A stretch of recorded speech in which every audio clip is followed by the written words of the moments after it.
लहसुन का एक बेहतरीन वाला उत्पादन निकालने के लिए मौसम, जलवायु और अच्छी सर्दी के साथ साथ बेस्ट किस्मों के बाद जो नंबर आता है वो आता है न्यूट्रिएंट्स मैनेजमेंट।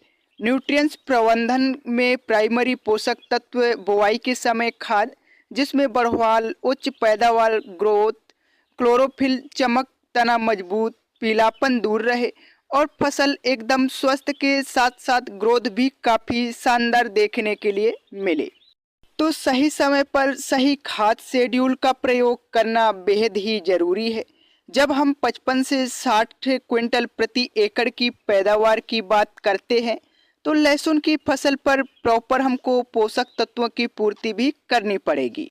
सल्फर से टेस्ट, स्वाद, गहरी ग्रीन फसल होती है और साथ ही रोगों से लड़ने की ताकत भी देती है सल्फर।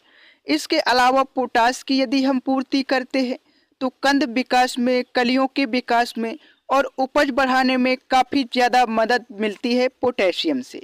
जिंक हमारी लहसुन की फसल पर पौध वृद्धि में और साथ ही जो एंजाइम होती है ना दोस्तों, एंजाइम की वृद्धि को, गतिविधि को तेज करता है। बोरोन लहसुन की फसल पर चमक, क्वालिटी, कंद को बड़ा करने में मदद करती है और पोषक तत्वों को उपलब्ध कराने में काफ़ी अहम रोल निभाती है।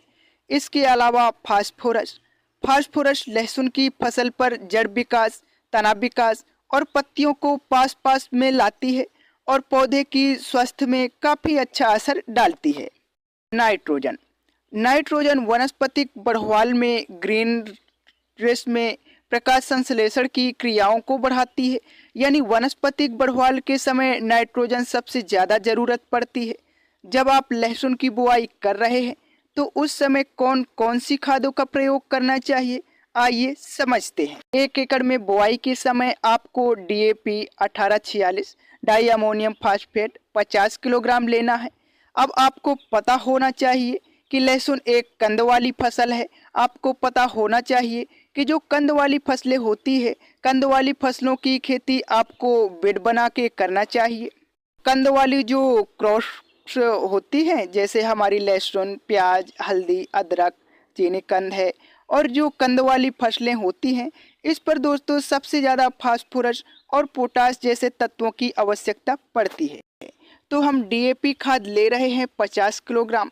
SSP जो दानेदार फॉर्म वाली आती है, थोड़ा सा सल्फर को इंक्लूड करने के लिए और अन्य तत्वों को इंक्लूड करने के लिए, चाहे हम कैल्शियम की बात कर लें, सल्फर की बात कर लें या फिर फास्फोरस की बात कर लें, तो SSP में उपलब्ध हो जाएगा, जो DAP के पावर को, एक प्रकार से कह सकते हैं कि DAP के पावर को SSP बढ़ा देती है।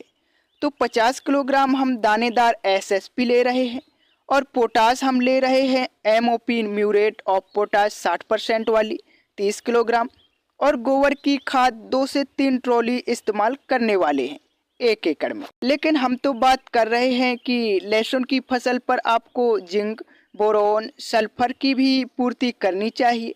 तो देखिए, यदि आप इन खादों के साथ दोस्तों आप सल्फर को मिला रहे हैं, जिंक को मिला रहे हैं, बोरोन को मिला रहे हैं, तो ठीक तरीके से मिक्स नहीं होगा और आप प्रयोग कर भी लेंगे तो उसके रिजल्ट अच्छे देखने के लिए आपको नहीं मिल पाएंगे। भी आप खादों को मिक्स कर रहे हैं, आपको पता होना चाहिए कि DAP के साथ आपको जिंक नहीं मिलाना चाहिए। यदि आप जिंक और DAP में फास्फेट है, यदि आप जिंक और DAP को मिलाते हैं तो जिंक फास्फेट बन जाएगा। यह जल में घुलती भी नहीं है और आपको रिजल्ट भी नहीं मिलेगा। तो आपको पता है कि जिंक ज़्यादातर सल्फेट में आता है, तो इसलिए आप जिंक को फास्फेट के साथ मिलाकर प्रयोग ना करें। अब आप बोलोगे कि एक खाद आती है 20-20-0-13, अब उसमें तो फास्फोरस की मात्रा भी आती है, सल्फर की मात्रा भी होती है। तो जो कंपनी मिक्स करती है, जैसे सल्फर को DAP के साथ मिक्स कर रही है, यानी फास्फोरस के साथ सल्फर को मिक्स कर रही है, तो कंपनी के द्वारा कॉम्पैक्ट फॉर्म में मिक्स किया जाता है, कोटिंग की जाती है, एक प्रकार से अलग फॉर्म में तैयार किया जाता है। जैसे कि आप यूज कर सकते हैं, लेकिन आप डीएपी के साथ 90% WDG वाली सल्फर या फिर बेंटोनाइट सल्फर जो दानेदार वाली आती है, इसको नहीं मिलाना चाहिए। और यदि आप सल्फर का इस्तेमाल करना ही है तो पहली और दूसरी खाद के साथ भी प्रयोग कर सकते हैं। बोलेंगे कि डीएपी और एसएसपी हम मिक्स कर रहे हैं, तो एसएसपी में भी तो सल्फर है, सल्फर एसएसपी में है लेकिन डीएपी में मिलाई जा सकती है।